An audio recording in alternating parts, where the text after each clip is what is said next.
the human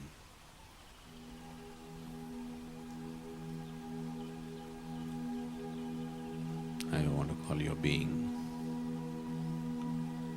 this human mechanism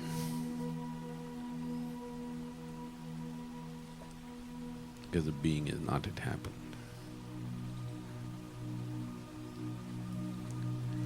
This human mechanism has come with a certain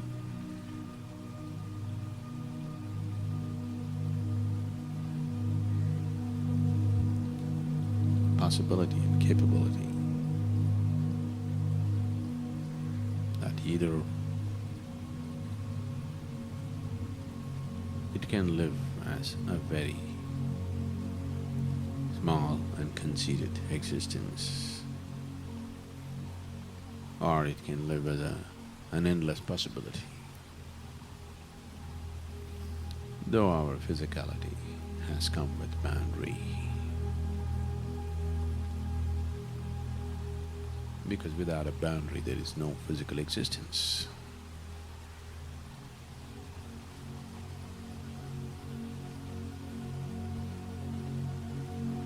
Without a defined boundary. How to create?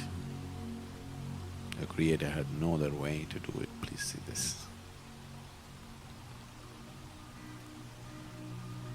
How to create you and me, this and that, without drawing a boundary. With this form of existence, there was no choice about that. Physicality had to be done. Yes? No, but that's a lie. That's not true.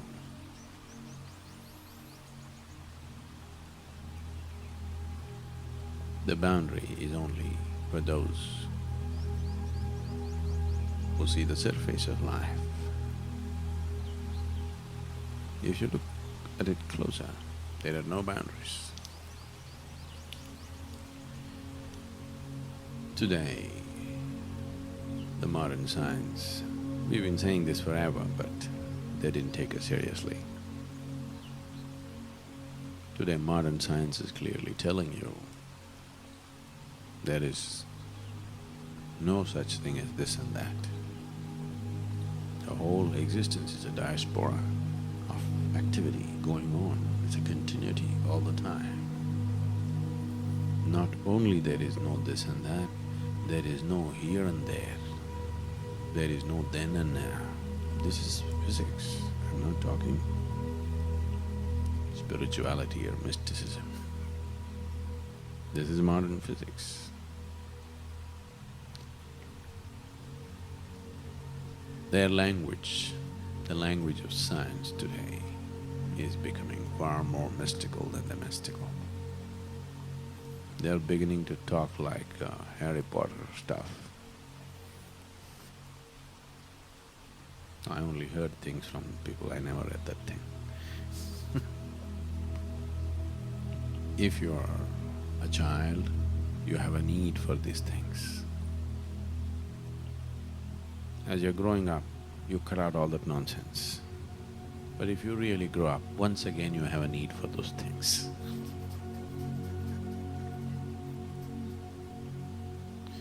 Isn't it so?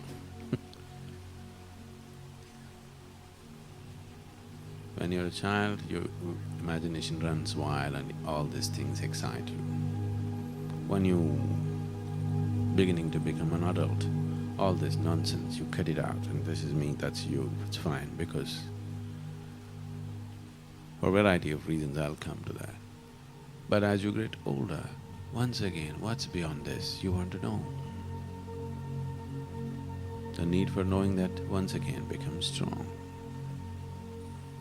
So this need has bred all kinds of stories. People's imaginations running wild, and a lot of ridiculous nonsense.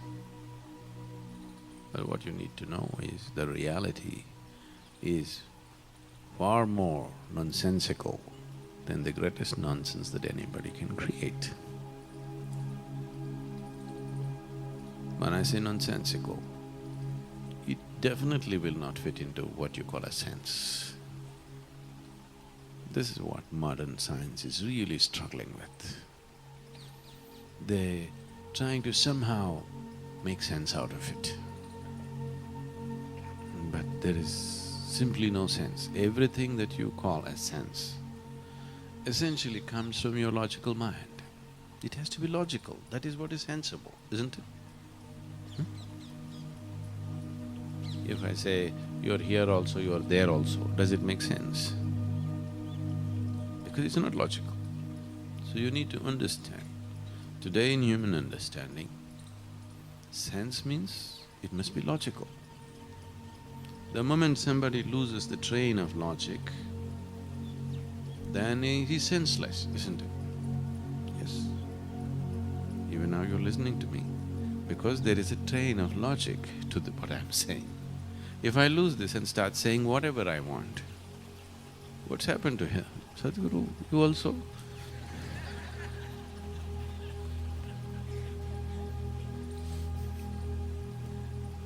You are our hope, you also come.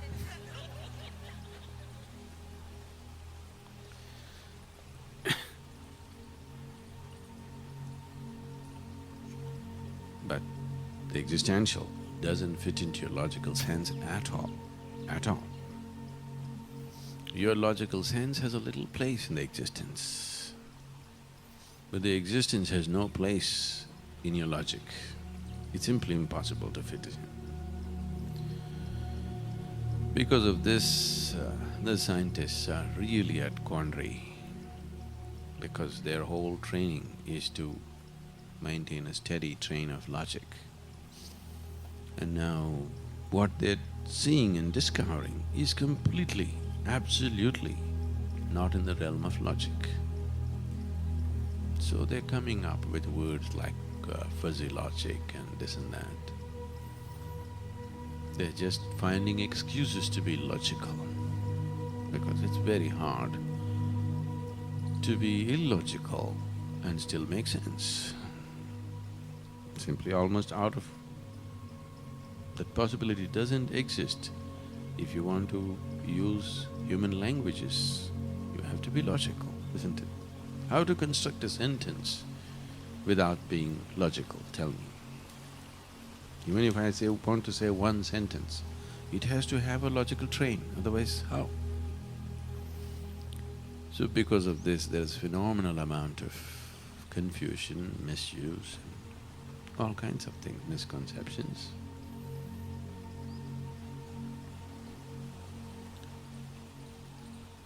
So, right now, talking about that doesn't make sense. Talk about this, where we are right now, and the next one. Little within the realm of logic, we can push it. We're willing to push our logic, isn't it? We're willing to push it.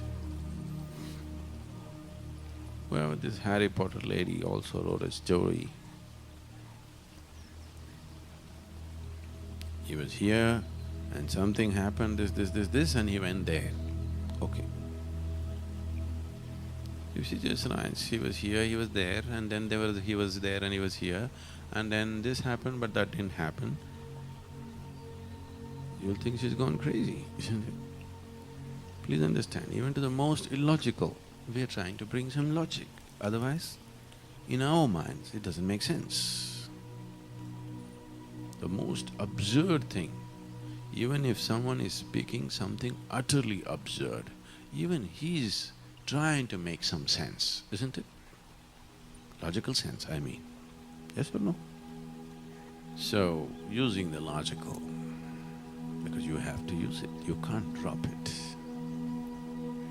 You do not have the ability to leave your logic and walk away. Only with insanity you can do that. But even that is not true. Even someone who has gone totally off, become completely psychologically broken or lost in that way, even he has his own logic. doesn't make sense to you, but to them it means something, that's why they're going on with such passion. You see, they have more passion than you about anything. Yes or no? They have much more passion because it makes too much sense to them, whatever they're doing. So even if you lose your mind, you still cannot lose your logic, it's still there. Because essentially the intellect is still functioning out of your control, but still going on logically. So we cannot abandon this, we can only use it. Either you can use it to restrict yourself, or you can use it to liberate yourself. But you cannot abandon this. People have used it in so many ways.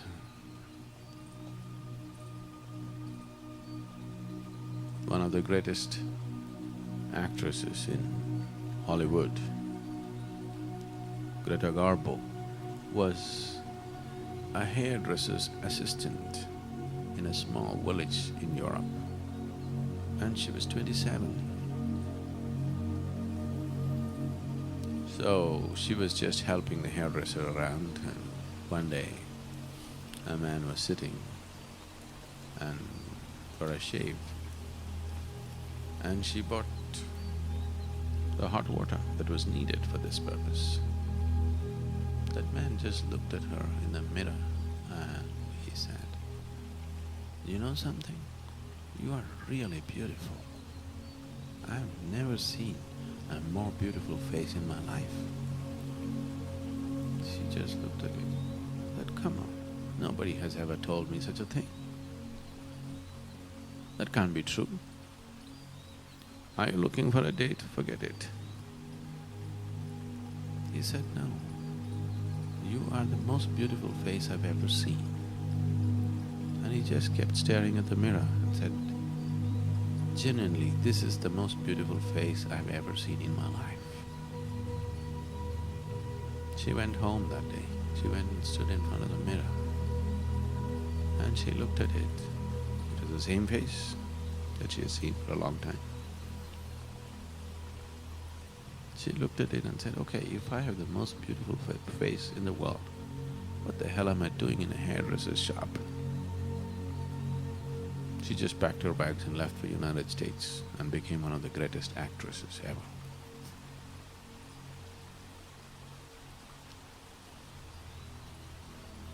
This is simply illogical. But no, it is very logical, it is just skipping a few steps, that's all. Logic has to go step by step, step by step. You can go that way. But fortunately, life is brief. Unless you're willing to jump a few steps, nothing worthwhile will happen. If something phenomenal has to happen in your life, you have to jump lot of steps. But you cannot jump these steps the moment you start thinking, "What about me?" The moment you start thinking, "What about me?" you cannot jump the steps because now you brought yourself down to the most basic of the logic. "What about me?" doesn't take any intelligence. Even that tweet, tweet, tweet, tweet, that bird also is thinking, "What about me? What about me?" Yes or no? That's what you see. Can you hear that? What about me? See? That is the most basic of the logic. The moment you bring yourself down to that logic, you will not do anything worthwhile. Believe me, I'll give you a guarantee, you will not do anything truly worthwhile in your life the moment you start thinking, "What about me?" It is because of this, forever people have been talking about selflessness, love, this one, that one. If you love also, it becomes, "What about me?" Isn't it so? If you get married, then it gets worse, "What about me?" People used to say, when you are a student, everybody is a communist. Go on. equality, we want this, let's share, let's do that. The moment you get a job, you become a socialist. The moment you get married, you become a proper capitalist.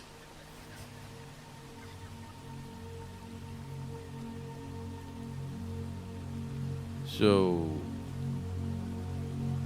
this "what about me" just brings you down to basic, very fundamental logic. Once you come to this, you will only walk one step at a time. If you walk, most of the time you're stuck. But if you do walk, you'll walk one step at a time. If you go one step at a time, in this brief span of life, you will not do anything truly worthwhile. You cannot. If you survive, if you don't get into a mess, so yesterday some very important industrialist was saying he's only like maybe 39, 40 and he's one of the top industrialists in the country. He was saying, I have my mediclaim and my whatever, what are the other things you do? What's the other thing you do? What's the other one? No, superannuity and whatever, all this stuff. So I was thinking, okay, I don't have mediclaim, I don't have superannuity, I don't have insurance.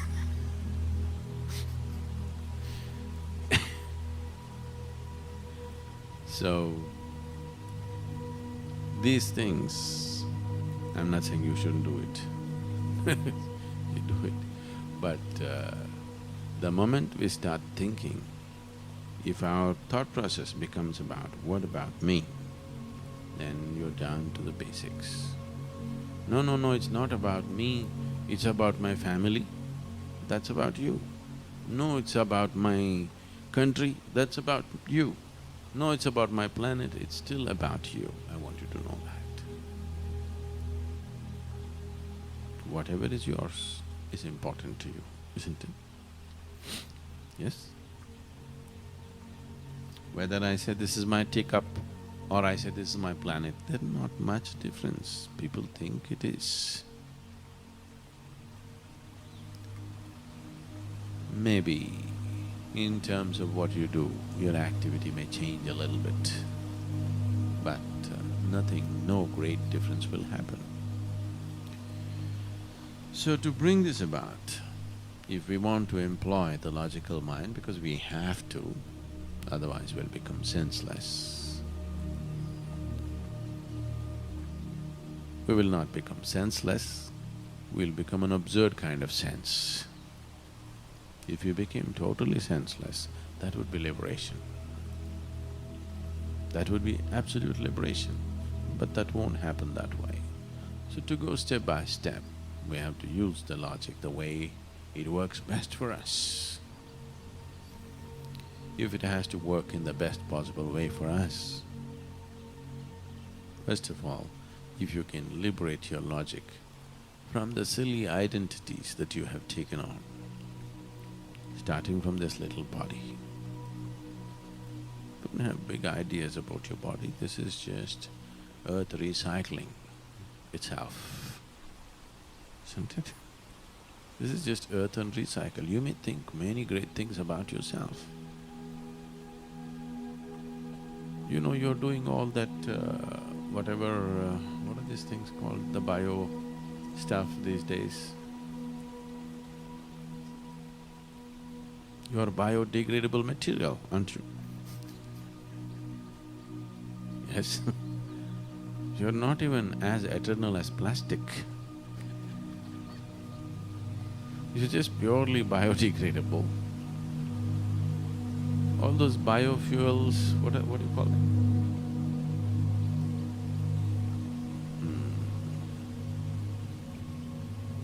Those biogas, you know, the gobar gas. People are using human excreta also to produce gas. Endlessly, we want to do things. I'm not against those things, but the mindset will destroy the human being, not the activity. You try to use everything. In activity, there is no problem. But the mindset will destroy the human being the moment he starts thinking about how to use everything. So, all the fancy ideas that people have about themselves is just their own stuff. But all that's happened is the earth that or the carpet is between you and earth. I wish you had sat on wet grass, and the connection would be more real. You're just a small mound on the earth. Just see yourself sitting here for next… I don't want to reduce your lives… for next 100 years. If I say 10, somebody may get paranoid. 100 years you just sat here, you'll still be a mound, but a little smaller mound. It happened to a lot of people. Have you seen those mounds? Some people have grossly marked it with stones and sticks and whatever. Others are all just small mounds. All the undulation that you're walking, we don't know how many people are buried here.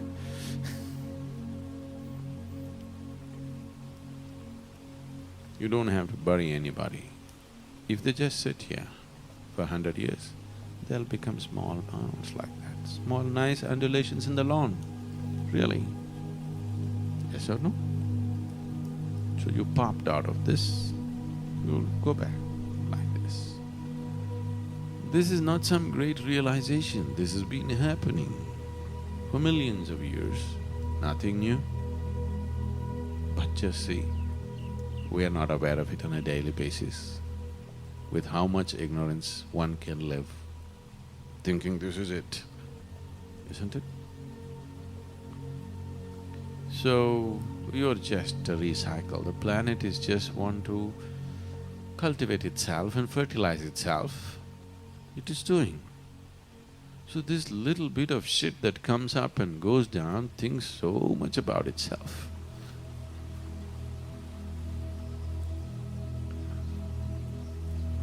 But still, when I say shit, don't think something wrong.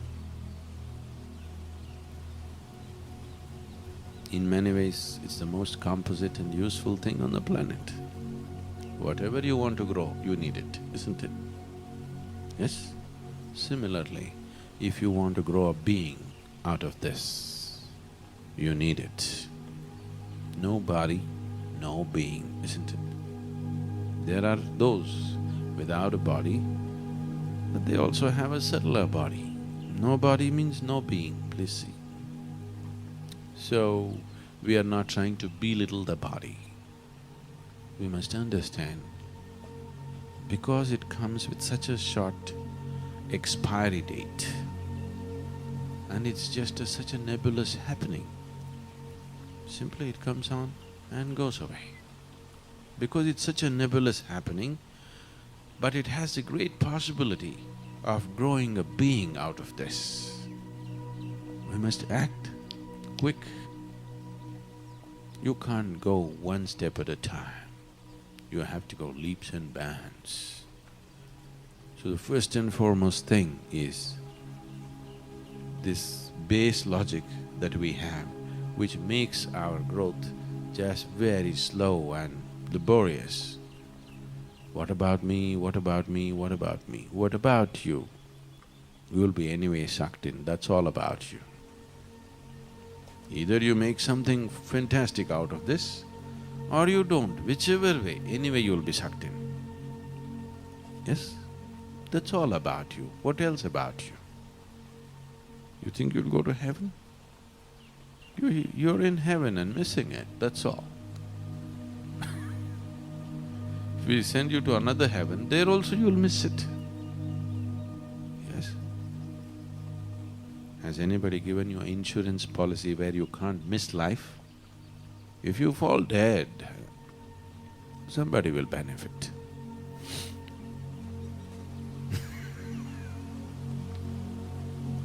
If you fall dead, somebody will benefit. If nobody benefits, if you don't have insurance, the trees will benefit. Yes or no?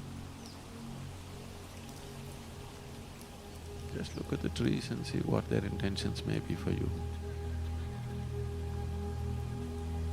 They're just looking at you as manure. Hope they sit here a little while longer.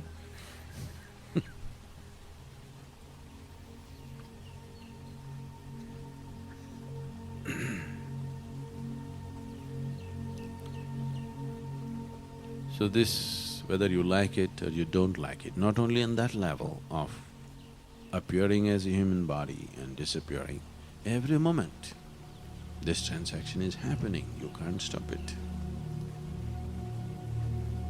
Whether you like something or you dislike something, still transaction is happening. I don't like this person, you can't stop it. What is in you is going there, what is there is coming here. It is all the time happening. So the only choice that you have is either you allow this life process willingly or you make it an unwilling process. If you start thinking, what about me, you will become an unwilling process.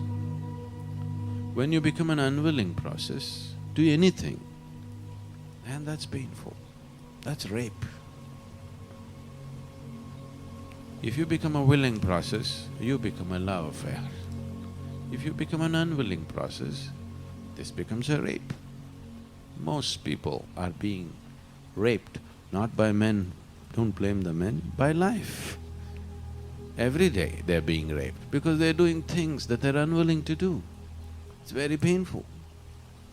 Yes? Isn't it? Every day they're doing things that they're unwilling to do, and it's extremely painful to live a life like that. So, first and foremost thing, if anything spiritual has to touch you, first thing is to make this into your absolutely willing process.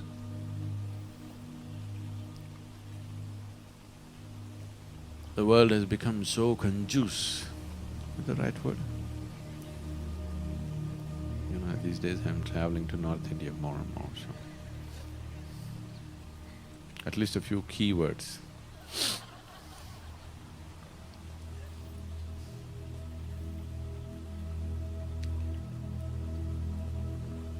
This being conjuice is not about money alone. Usually, I think it's used only in those terms.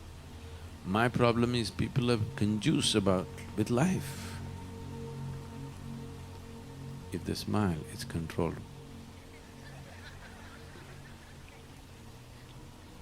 If they laugh, it's controlled. If they cry, it's controlled. Whatever they do, it's all controlled. They're just being conjuice with life.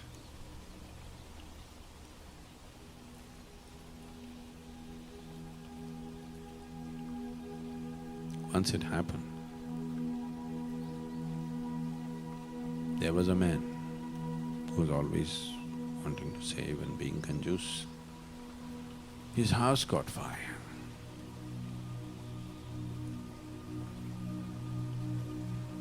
Then he called the fire department and left 2 missed calls.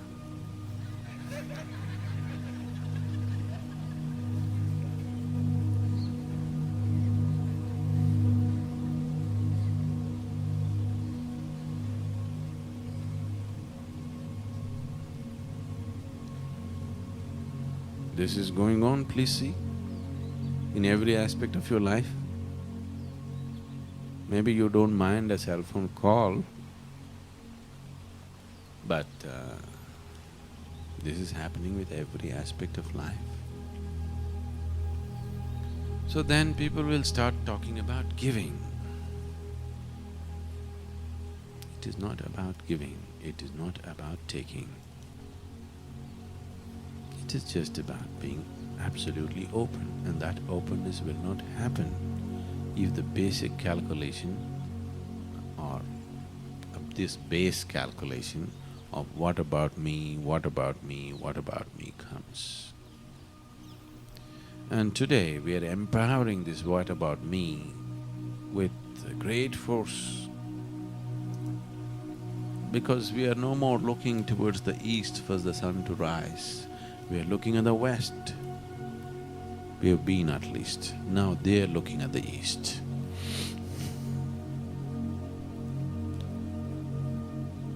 For the last 50 years or more,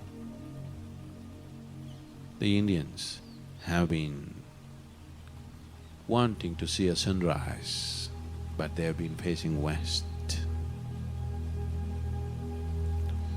Looking west and trying to see sunrise is a very hard thing, you know.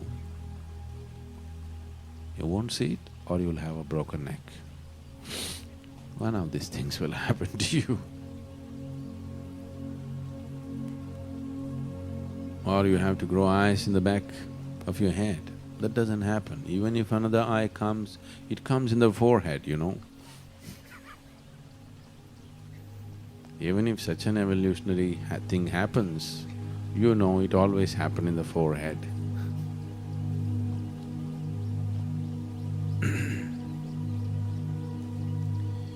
So this spiritual process is not something that you do. You handle the physical, the mental, the emotional and the energy aspect of it properly. Keep it ready. What is spiritual happens. You can't make it happen. But if you don't keep the receptacle right, this is like growing pearls. You must create the right situation, then it happens. You try to grow that, it won't happen. This will not become a being by you striving for it. But you have to strive to create the right kind of atmosphere for it, otherwise it won't happen again. If you struggle every day in the morning to open these things, flowers won't come in your garden. You don't even think of the flower. You think of the soil, the manure, the water, the sunlight. You never looked at the plant. One day it'll be full of flower, isn't it? You are meditating every day, flowers, flowers, flowers, flowers don't come. But the cultures which are rooted in this kind of goal orientation are constantly telling you, don't worry about the root, don't worry about the manure, don't worry about the water, concentrate on the flower, it will come. Yes? They've been constantly telling you, yes, small things in your life can be achieved like that. Using the sheer power of the mind, you can manifest certain things in the physical realm of life. You can become successful by using your mind. In the world, you can become successful. You can make money. You can get what you want in the world by using and employing your mind. But you will never know anything spiritual by the power of the mind, because that's not its realm. But using the power of the mind, you can build a ladder which you have to climb. I've always been saying, your mind can be a ladder to the divine. You need to understand, ladder is just a device, you still have to climb. I never said escalator, I only said a ladder. You can build a ladder, but you still need to climb. If you don't climb, you don't go there. You just have two sticks standing there, isn't it? Ladder is just a bunch of sticks. Only if you use it to climb, it's a phenomenal thing. Otherwise, it's just a two sticks standing there with something connected, isn't it? Doesn't mean anything. So whatever we have started as a simple Isha Yoga process is an integrated process that you have to use it. There are different rungs, you have to climb them. Right now, it looks like a round ladder. Wherever you climb, you come to the same place. However you climb, you come to the same place. That's the way it is. If you keep on climbing, climbing, climbing, if there is a circle, if you keep on doing, the faster and faster you start doing, slowly the circle will become bigger and bigger and bigger and bigger. One day you will find everything is in the circle. And this is just like that. Keep on doing it, doing it, doing it. Don't worry about whether you're getting bigger or smaller, you don't bother about it, you just keep doing it and doing it and doing it. One day you find everything is within you. Every day you're calculating, am I going forward, backward, what is happening, am I better than the person who started yesterday? Now, you don't go anywhere because the moment you start thinking, what about me?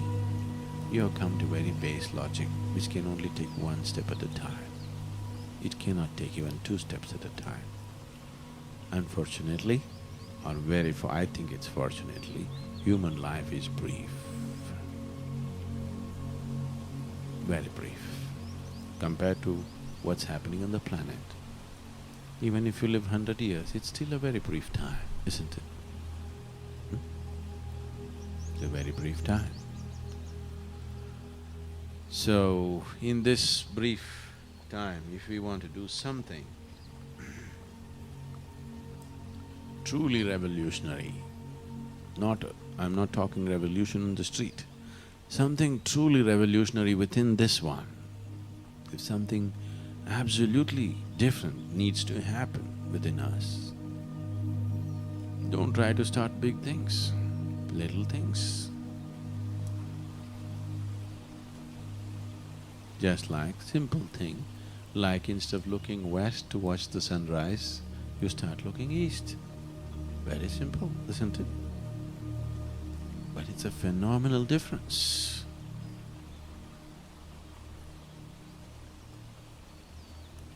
If these little things are done, and keep doing it and keep doing it, slowly you find, slowly, one day, like everything is within you, nothing is outside of you. If we want to do it with a bang, we can do it, but that'll be the end of you. Yes. If you burst your boundary like that, then that'll be the end of you. That'll not be a loss. No, in immediate sense, yes. What about my family, what about my work, what about this, what about that? Yes, in that sense. But in a burst if you attained, it's not a loss, it's wonderful actually. But we don't want to do such things, I don't want to talk about it because people think maybe we are preparing for a Jonestown or something. You know, what's Jonestown? No?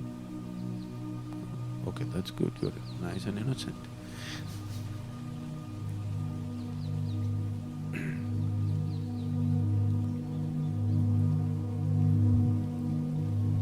The longing to end this little self is considered suicide, isn't it? Yes. But that's spirituality too.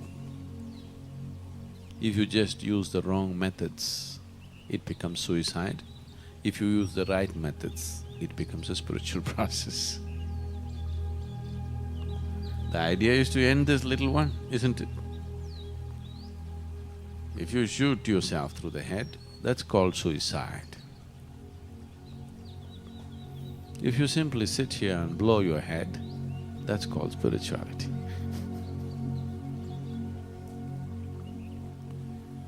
There's really not much difference, but it's a phenomenal difference. The same thing, but very different. The end result is very different, so it's different. If it could be done through suicide, that we could shoot people in the head and they would all become realized, I wouldn't hesitate for a moment. Really, if it was possible that way, I wouldn't hesitate for a moment. But unfortunately, it's not possible. It is not possible to make it happen to any unwilling being. It is only with willingness it can happen. If it was possible to do it forcefully. You think I would have spared the world? Why me? So many who came before me, you think they would have spared? They are all very treacherous beings. They would have done it. They wouldn't have left the job to us. But you can't do it forcefully, that's the problem. Everything else in the world you can do it forcefully, please see. Everything else. No, you can't make somebody love you forcefully. Not true. You can. You must apply the right kind of force.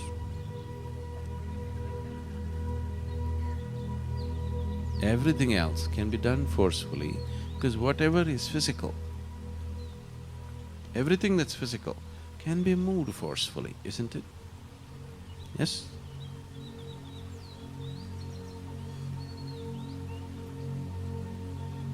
This has been the norm in the world.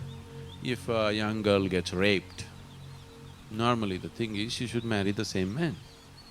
I'm sure over a period of time, she did fall in love with him and they were all right. Something that happened so forcefully, after a few years, isn't it so? Hasn't it happened? It's happened all the time in the world. So, anything can be done forcefully. But see how they handicapped us. This one thing cannot be done forcefully. It'll never happen forcefully, it can only happen with openness. But that openness can be forced a little bit, that's all I'm trying to do. That can be forced a little bit, but the essential nature of what it is can never be forceful.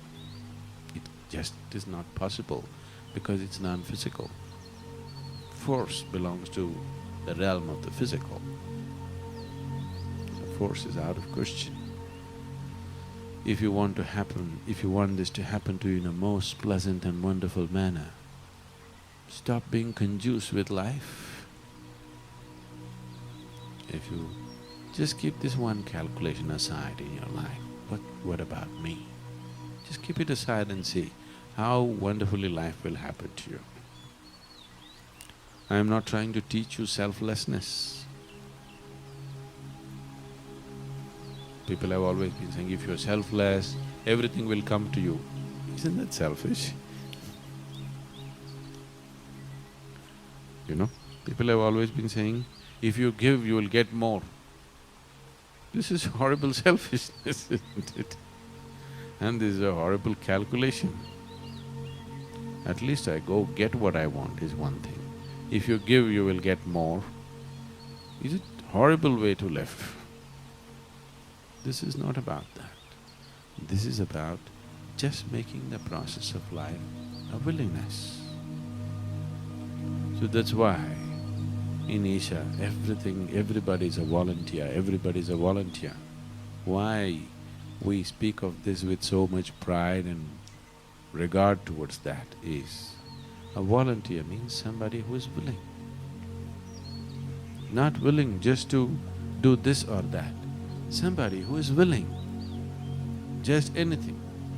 There used to be, initially when we did the 90-day wholeness program, they developed one slogan.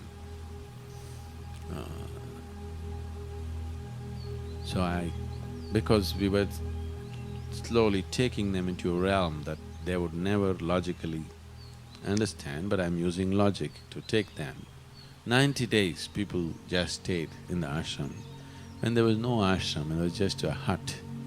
90 days they just stayed there, and that was the first program that happened there, and what happened there is a different matter. So as I'm going, I'm asking, I ask a question and that was okay, but this Sadhguru, and I keep asking yes or no, yes or no, yes or no. First few days and few weeks of struggle, and after that, as their experiences went into a completely different realm, all of them developed one slogan, whatever Sadhguru asks, just say yes and yes. So when I walked into the hall one day, they wrote one huge banner, yes and yes. whatever you ask, before you ask the question, yes and yes. So you become like this to life. You become yes and yes to life, then everything will happen beautifully. Nobody can stop it. So being a volunteer means training yourself to become yes and yes. Is this being stupid? Am I not using my discriminatory mind? If you used your discriminatory mind properly, to its fullest extent, you would become yes and yes. Because you have used it in immature ways, you become no and no, or no, no, no, no, no, oh yes. You know, in India, lot of people when they speak English language, no, no, no, no, no, no, no, no. I keep reminding people, one is enough. If you say yes, yes, yes, yes, yes, yes, yes, okay, we want to hear that. When you say no, let one is enough, isn't it? Huh? No, no, no, no, no, have you heard this? Or is it only a South Indian phenomenon? Here also? No, no, no, no, no, no, no, no. I think you say no, no, no, no, no. If you must say no to something, just a gentle one no is enough. You don't need 15 no's. No, it is just a way of speaking. It is not a way of speaking. People are no, one big no. To get them to say yes, it needs coaxing, isn't it? Otherwise, everything no there. If they have to say yes, you have to woo them. Otherwise they won't say yes. It's always been the whole thing, isn't it?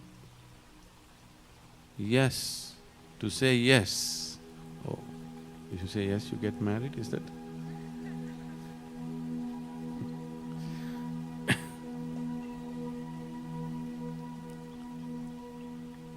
So if you don't want to say yes, learn to say neither. I'm not talking about this in conversations, with life. If you can be like this, simply, no yes, no no, simply. Then the problem is, you will become an ascetic. People think an ascetic is a no to the world. No, he's neither yes nor no. Whatever life is, let it be. That's a one big yes, isn't it? That's another way of saying yes, without uttering it. You know, in India we say maunam sammata suchanam. What it means? Somebody is silent, that means it's yes. But you become silent only when you become one big no, isn't it? When you get angry and you're absolute no, that's when you become silent, isn't it? But if you simply become silent, you are neither yes nor no. Whichever way life is, that's the way you are. Then you are one big yes, because life is all yes. Everything is transacting with everything, it's just one big yes, isn't it? If the tree says no, why should these idiots breathe the oxygen that I give out? I'll hold back. You will die, you may not die, you will go and run to the next tree, but he will die for sure, isn't it? For sure he will die. You can go to the next garden, but he will die for sure. So if I say no to you, it is not that you will die, it is me who will die. No is the poison of life. So if you drink the poison, you die, not somebody else. But always human beings have this idea of performing a miracle. When you become angry, you become no, isn't it? When you become resentful, you become no. When you become fearful, you become no. When you become hateful, you become no to life, is it so? But the problem is, whenever you become like this, whenever you become resentful, you think something will happen to somebody. No, life doesn't work like that. Resentment, fear, anger, hatred, these things are like you drink the poison, but you expect somebody else to die. Life doesn't work like that. You drink it, you die.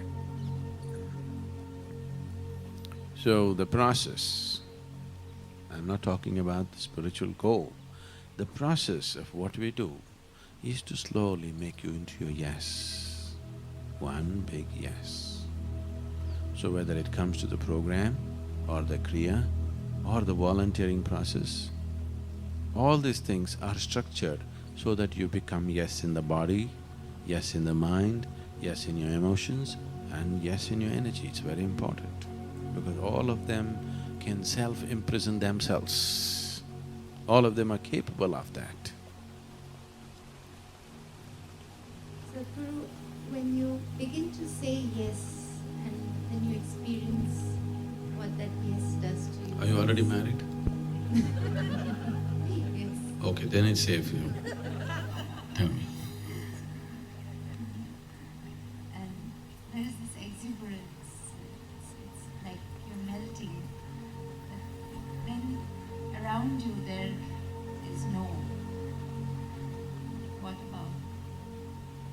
How do you go on with that? So the trouble started with the first yes.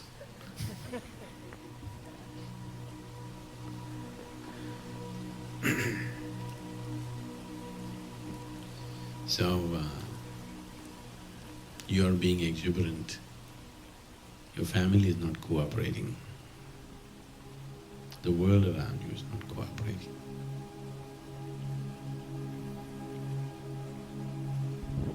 See, I want you to understand this. The more lonely you feel, the more depressed you feel, the more the need for having company, isn't it? Yes? The more joyful you become, the more exuberant you become, the less and less you need company. So when you're alone, if you feel lonely, that means obviously you're in bad company.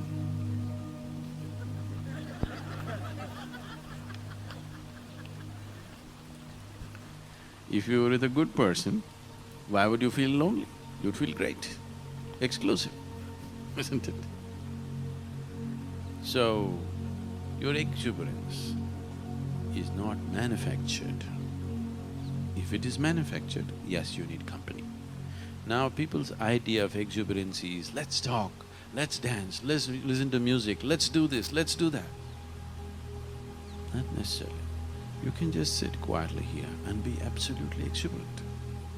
If you're exuberant by your own nature, if the life has become exuberant, activity is just a consequence. But if your life is not exuberant, you're trying to crank it up with activity, then activity is the means. So this is a big difference. Either you dance and arrive at a certain state of exuberance, or because you're exuberant and you cannot contain it, you dance. These are two different things. Either because you're happy, you burst out into laughter, or somebody told you every day in the morning if you laugh and laugh and laugh, one day you will become happy.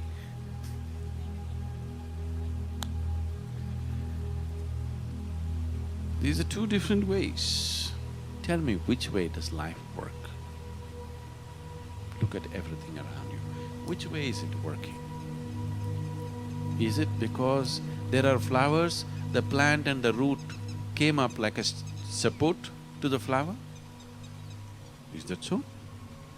Because there's a beautiful flower, this plant and its root grew so that it can have a nice pedestal. Is that so?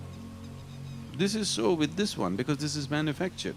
Because there's a microphone and they didn't want to trouble me, then they manufactured a stem to it. Is that the way this one happened?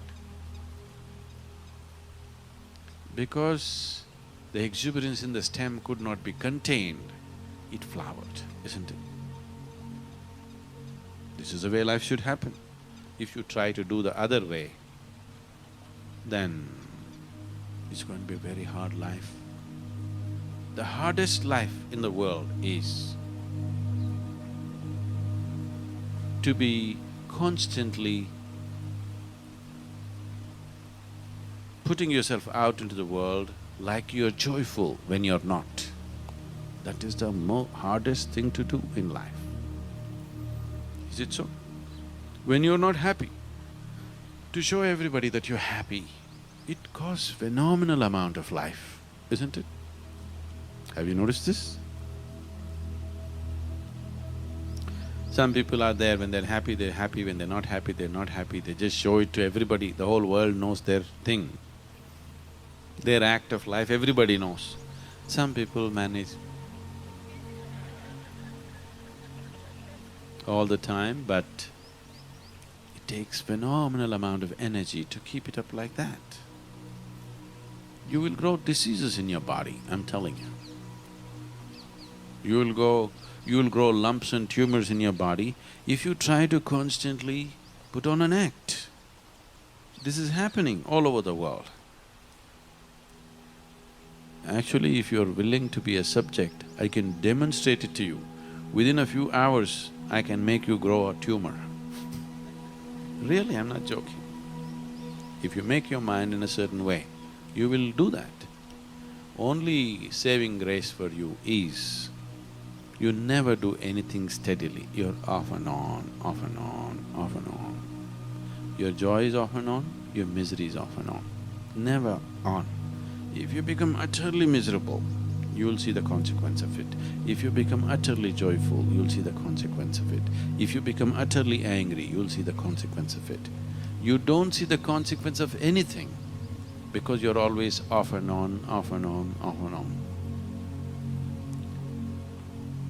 People ask me, Sadhguru, what kind of attitude and emotion? I said, damn thing, any damn thing is okay. You want to be angry? Be angry. 24 hours, non-stop. You will get realized. I'm not joking. You like love? Be loving 24 hours, you'll get realized. You want to be depressed? Depression, no, that's not an attitude, that's a pathological problem. It'll make you sink elsewhere. Anything else, just keep it on for 24 hours, you will come to a certain realization. But nothing is there. We were also singing that. Nischala tattvam, jivan mukti, that's all it takes. You keep changing the direction and the course of your journey, how will you go anywhere? You'll end up in circles. Which way you want to go, I'm not deciding. You go wherever you want to go, but steadily. Not every day altering it, altering it, altering it. Everything, every cell, every atom in the existence can be a doorway to the beyond if you go steadily at it. But the problem is people keep shifting and shifting and shifting. And that's the biggest problem with today's world, like never before. People think it's a virtue for them to say, our attention spans are very short. They think they've progressed. They can't listen to anything, they can't do anything. All discussions about the future media, what is… in India, a cinema means 4.5 hours at one time. They cut it down to 3 hours. Now most of the Western films are 90 minutes. Now because people want to watch movies, it'll happen in a year's time or so, movies will come on your cell phone. Obviously you can't do this for 1.5 hours. So movies, stories are being told in 3 to 10 minutes. A 10-minute movie, cinema is over. The same nonsense, you could have done it in 10 minutes, so why were you wasting our time for 3 hours? But that's how it is, that's the whole thing. Now you can watch every cinema in the world because it's only 3 minutes. The real long ones are 4.5 minutes. And they're telling the whole story in a 30-second advertisement, aren't they? Just like that. You want to watch a cinema? Oh. So what will they do with the commercials then? If 1 minute, 2 minute becomes a full-length movie, what to do with the commercial? I hope they disappear.